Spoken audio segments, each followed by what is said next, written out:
5名上过战场的美军退役特种兵全副武装的闯入了旧金山北部的中央银行，准备来一场零元购。专业的配合加上狠辣的身手，很快就震慑住了银行里的一众工作人员，全都乖乖的举起双手任人拿捏。此时外围的司机正拿着对讲机关注着周围的一切，随时准备通知他们撤退。而里面的劫匪通过一系列强硬的手段，轻而易举的就打开了保险柜的大门，拿走了存放在这里即将分配给其他支行的300万员工工资。随后带上钱的众人开始相互配合，阶梯式撤出银行。但就在他们准备驾车离开之时，旁边却冲出来了2名警察，直接开枪打翻了一人。发现情况的劫匪开始朝着2名警察的方向密集开火。就在这时，另一支特警队竟然从一旁绕了过来，司机立马大喊提醒，劫匪转头迅速射击，开始压制对方。双方在这一片狭小的区域展开了激烈的对射，但5名劫匪对抗不同方向的2拨警察，却丝毫没有感觉到很吃力的样子。可即便这样，双方焦灼的时间越久，对他们危险就越大，所以领头的劫匪立刻做出决定，众人开始互相掩护撤出战斗。司机刚下车准备逃离，结果就被警长老黑一枪干掉。而此时警方的支援也已经陆续赶到，劫匪们只能一边还击，一边朝着不远处的栅栏缺口处运动。眼看众人即将成功撤离这里，但就在这时，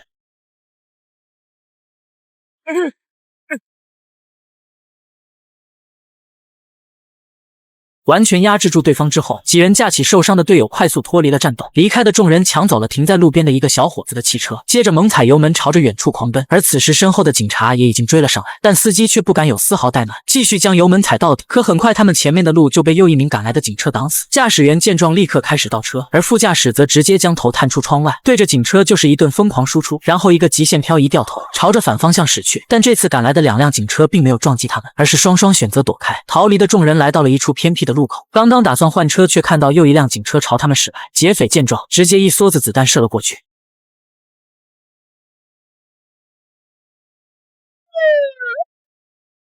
干掉警察之后，他们换上一辆越野车继续逃跑，然后摘掉头上的面具，淡定的和赶来的警车擦肩而过。很快整个旧金山的警方便开始行动起来。这次的袭击导致6名警察牺牲1名重伤，他们开始在每一个路口布控，势必要抓住逃跑的几人。然而另一边的劫匪一众却逃到了一处偏僻的郊区，他们要在这里更换行李和再次换车。但杰米却对这次的意外很是不解，因为他们对这次的行动做了充足的准备，可依旧走漏了风声。3名队友也因此付出了生命，显然是有人出卖了他们。但现在当务之急是帮沃克处理伤口，然后将抢来的钱洗干净。临走前将1桶装了汽油的定时炸弹塞进车里，保证消除他们所有存在过的痕迹。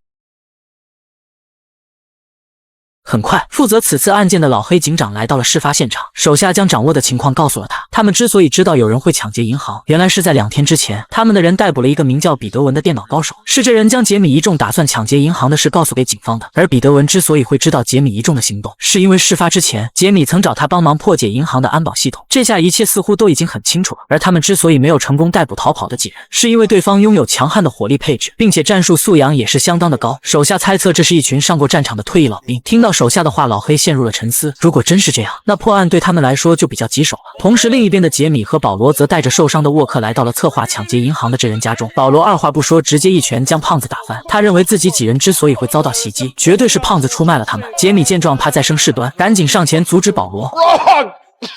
False news. What? When it hit the news, I knew. I made a call. NOPD picked him up yesterday. 情况一下子就变得很糟糕，因为彼得文知道他们行动的全部内容，所以现在他们必须得找一条彼得文并不知道的出路。但保罗表示现在需要先将钱洗干净，但胖子却说办不到，因为这些钱上有太多的人命，所以之前谈好的那人不敢接这活了。Fucking just cash in a bag, right? Nobody's gonna fucking clean that for us. Yeah, there's one guy I can think of that might be able to move that much weight. It's Nazi.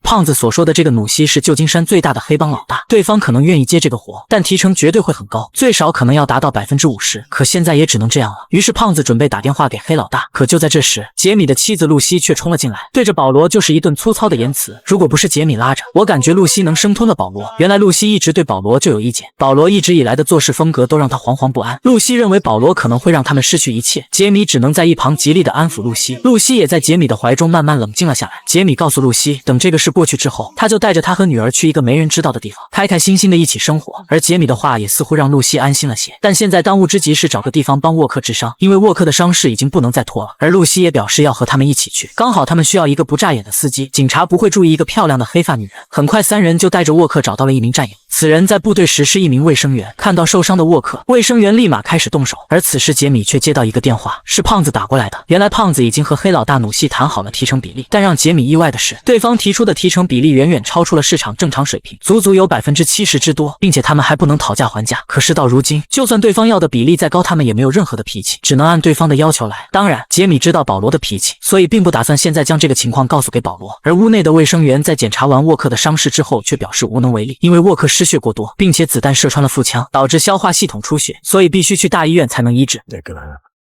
Can't happen. Make it go easy for him. Take it. 此时杰米刚好回来，看到了卫生员手中的钞票，卫生员则表示自己会帮他处理好伤口，只要多休息一段时间就能恢复。而杰米在听到对方的话之后也没有怀疑，随后两人前往和黑老大谈好的交易地点。黑老大的手下提着准备好的钱走了过来，双方将手中的钞票进行了交换。Yo, homie, you're a little light, don't you think? How you figure? That's 500K. I'm sure it is. And that's 30%. Yes, it is. Yo, that's what we agreed to. 直到这一刻，保罗才知道双方谈好的比例，但显然保罗的情绪波动很大，辛辛苦苦抢来的钱，甚至还牺牲了3名队友，可这150万美金却只能洗出不到50万美金的干净钱，显然这是他无法接受的。于是下一秒，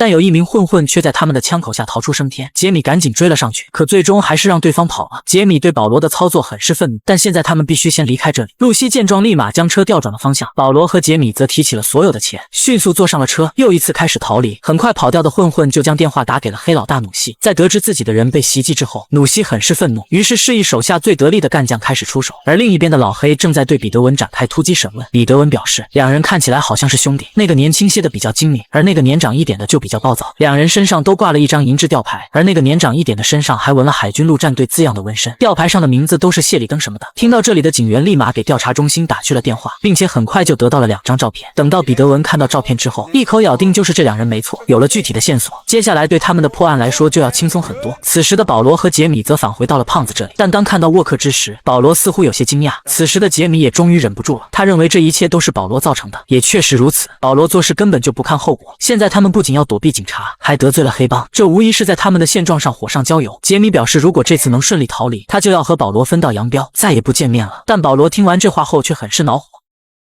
How many beatings I took for you from our old man? You owe me.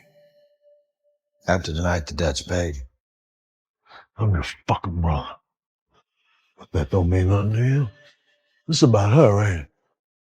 You gonna let that fucking bitch come between us? 听到保罗辱骂自己的妻子，这下轮到杰米不乐意了。Say that again. What? Bitch?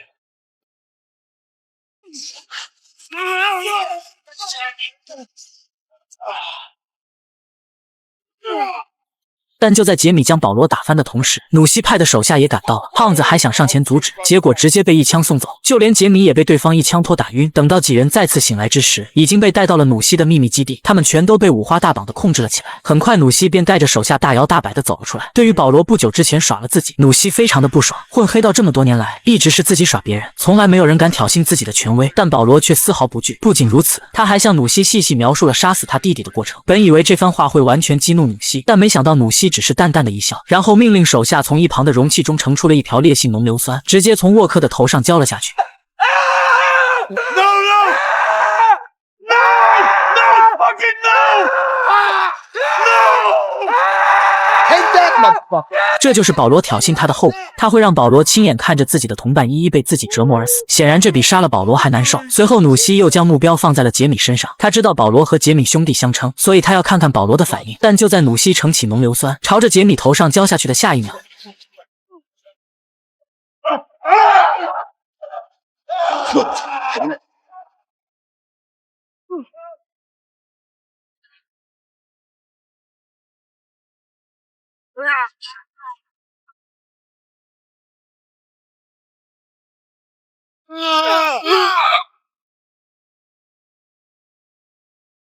努西怎么也不会想到，这两个人竟然如此的猛，而保罗也根本不给他求饶的机会，直接一枪将其送去了西北。两人相互配合，逃出了努西的秘密基地。随后，努西让杰米带露西赶紧离开，自己则快速朝着相反的方向跑去。但不幸的是，杰米刚跑出去没多远，就被赶来的警察挡住了去路。杰米本可以干掉警察后继续逃跑，但一旁的妻子却阻止了他。显然，妻子认为只要杰米束手就擒，也许他们还有活下去的机会。但最终，杰米真的就放下了武器。但就在两名警察准备上前逮捕杰米之时，保罗却突然从背后出手，干掉了两名警察。保罗很清楚，他们这次犯下的事都够枪毙释回的了，根本没有活下来的可能。 Hell, why'd you do that, bro? Because I love you, bro. 随后，保罗一边移动的同时，一边快速朝着赶来的警车射击，为杰米的逃跑争取到了时间。警方确实只看到了攻击他们的保罗，于是冲着保罗逃跑的方向就追了过去。保罗一边逃跑一边还击，在经过一个路口之时，兄弟俩默契的看了一眼对方。但杰米不知道的是，这一眼将会是两人的诀别。眼看追兵赶了上来，保罗只能继续一边还击一边逃跑。虽然杰米很不舍，但保罗给了他继续活下去的机会，所以他必须得活下去。随后，很多的警察开始围攻保罗，密集的子弹不停的打在他周围的车上。眼见这种情况，保罗只能继续开始逃离，但不巧的是，他最终还是被子弹击中，身受重伤倒在了地上。为了给杰米争取到更多的时间，保罗托起受伤的身体，继续朝着远处逃去，手中的枪还在不停地喷射着火舌。但就在老黑一众再次追上来之时，却没有看到保罗的踪迹。下一秒，保罗突然从旁边跳了出来，瞬间就控制了一名警察。他挟持这名警察来到了大街上，想用这种方式给自己争取到一线生机。但他并没有注意到出现在侧面的老黑。就在双方僵持的下一秒，